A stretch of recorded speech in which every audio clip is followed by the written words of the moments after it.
Hello students, we are going to learn the second extract of the lesson Into the Wild. The lesson continues with this part. I kept walking straight until I climbed a familiar hillock. I crossed the cement pillar and stone stacked by the Forest Development Corporation to mark the boundary of the forest compartment. Took another trail after climbing down. Walked across a beautiful mawa tree loaded with reddish brown leaves. The ground under the tree was clean very well. The thought instantly flashed into my mind. I had lost my way. Next moment, I found another dusky trail.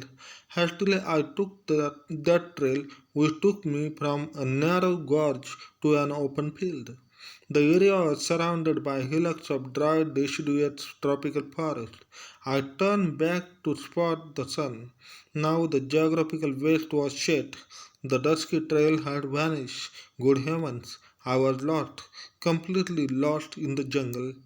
That too, at the very dreadful time, the sun was melting down like a fleeting runner. The new words of this part: hillock means a small hill. Stacked means piled one on top of the other. Instantly means immediately. Dusky means dim or having little light. Hastily means hurriedly or in a hurry. Gorge means a narrow gully between hillocks. Deciduous means having trees that shed leaves in the dry season. Tropical means of the tropics, belonging to the tropics. To spot means to see or notice. To vanish means to disappear suddenly. Dreadful means very bad and unpleasant. Fleeting means passing swiftly. The meaning of this part: after Raju Iskape had gone, the writer continued walking straight and climbed a familiar small hill. He passed by the cement pillar and stones piled one on the top of the other by Forest Development Corporation, which indicated the boundary of the forest compartment. He climbed down and chose another trail. He went past the moa tree, which was loaded with reddish brown leaves. The place was under the tree. The place under the tree was well clean. Suddenly a thought came into his mind that he had lost. At the next moment he found another dusky means dim or dark trail. Hurriedly he walked down the trail which took him from the narrow gully between the hillocks to an open field. Hillocks of dry deciduous means shedding leaves in the dry season, and tropical means belonging to the tropics forest surrounded the area. Geographical west was set means the sun had set in the west. Good heavens, he was lost. He was completely lost in the jungle, and it happened at a very dreadful time. The sun was setting speedily or swiftly like a runner. Here you will find that the writer was completely lost in the jungle. Then the next part: soaked in my own sweat, I felt like shouting to my heart's content, but there was no other soul to listen to my sound in this wilderness. I had two bags with me, the Shabnam bag having the camera, and the other was a small, colorful handmade bag used in villages to carry tiffin. The tiffin still had some stuff, but I didn't feel like having it. The blossoming boxwood trees, the boop boop sound of cockle bird, the song of robin bird all appeared aligned to me. It was more than an hour, and I was still there searching for a suitable tree to climb and get secured. Turn back to the trail you left, my mind was telling me. The new words of this part: to choke means to become wet. Sweat means producing liquid through skin. To one's heart's content means to the fullest level of satisfaction. Cockle. Cockle means an ungainly long-tailed old bird that is a large ground-dwelling member of the cuckoo family. Alien. Alien means very strange and completely different from your normal experience. Secured. Secured means shape. The meaning of this part.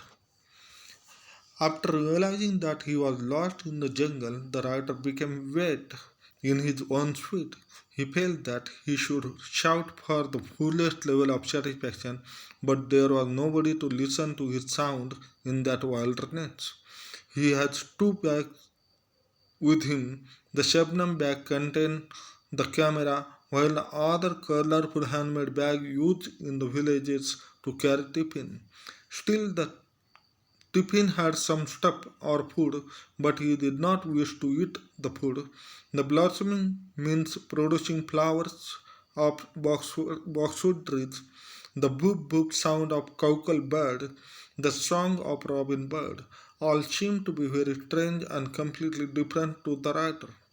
He spent more than an hour to search for a suitable tree to climb so that he might be safe. His mind or inner voice was telling him to turn back to the trail he had left. Then the next part we are going to see. But there was no other sign of the trail. I had no other way to climb the hillock before me. There were more hillocks and some more around the one I was standing. Near my feet were the dried up droppings of sloth bear. The sloth bear of Umbarzara must be out in open sniffing for food. I cautioned myself, thinking of avoiding all sort of eventuality. I made a move. I ran down the hillock that I had climbed up at a frantic speed. The west was to my right side now. The west was to my right side now. The evening breeze flew through my wet curled hair. My stomach was aching. I kept walking in hope. After around 50 steps, I found a bright red soil trail. I found my silver lining on this trail. There were marks of bicycle wheel on this trail. That was a big consolation for me. There must be a village nearby. I reassured myself. More questions resurfaced. How far is the village and where? In which direction?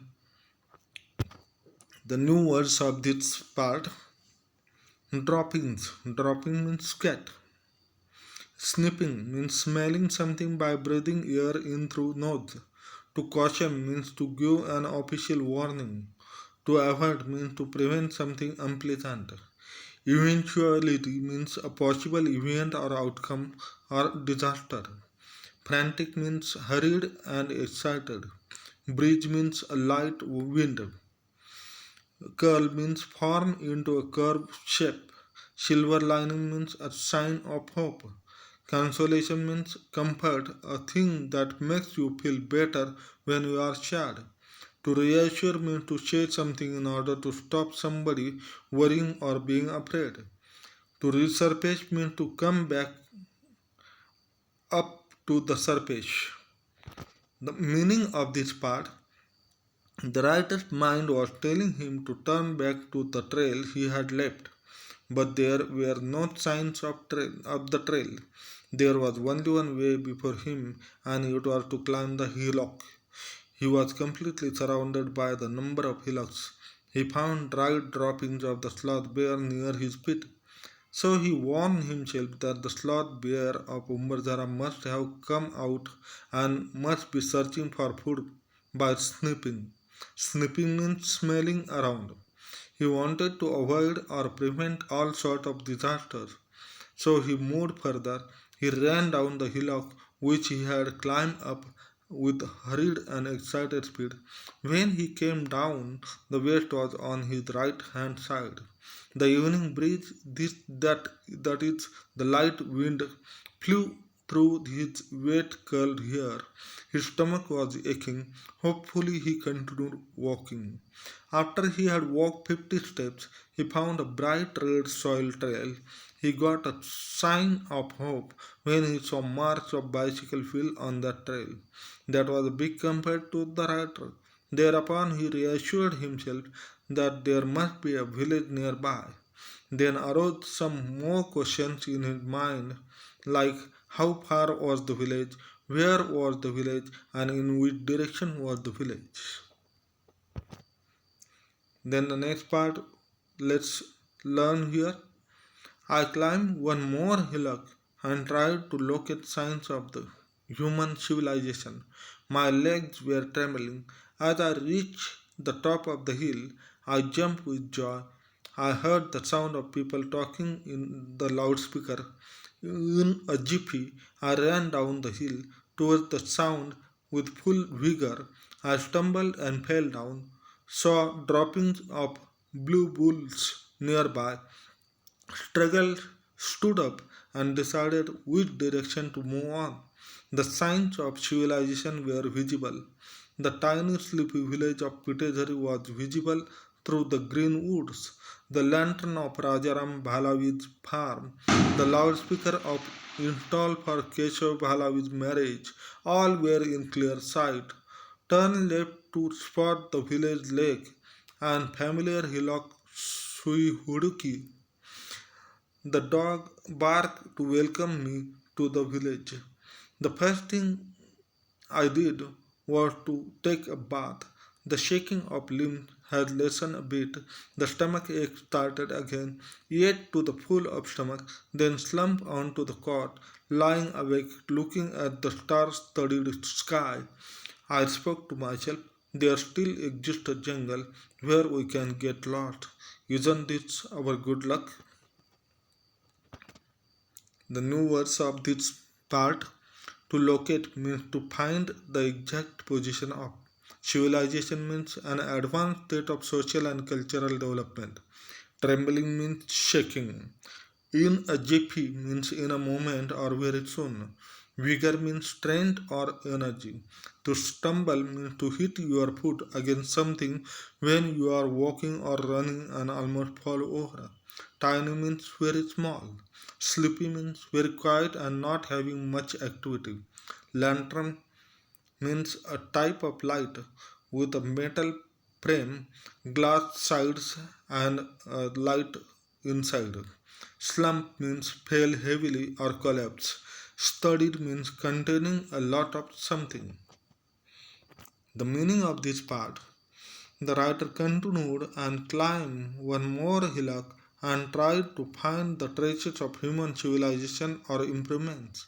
His legs were trembling, maybe because of either fear or exhaustion.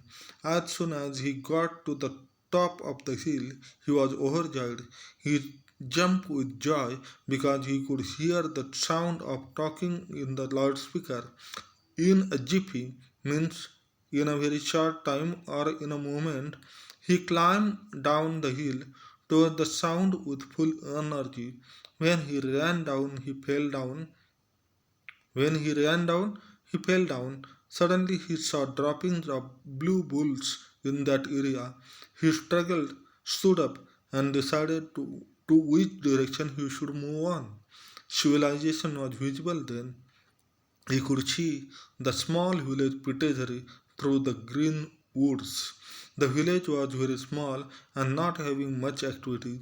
He could clearly see the things such as the lantern of Rajaram Bhalavi's farm, the loudspeaker installed for Keshav Bhalavi's marriage.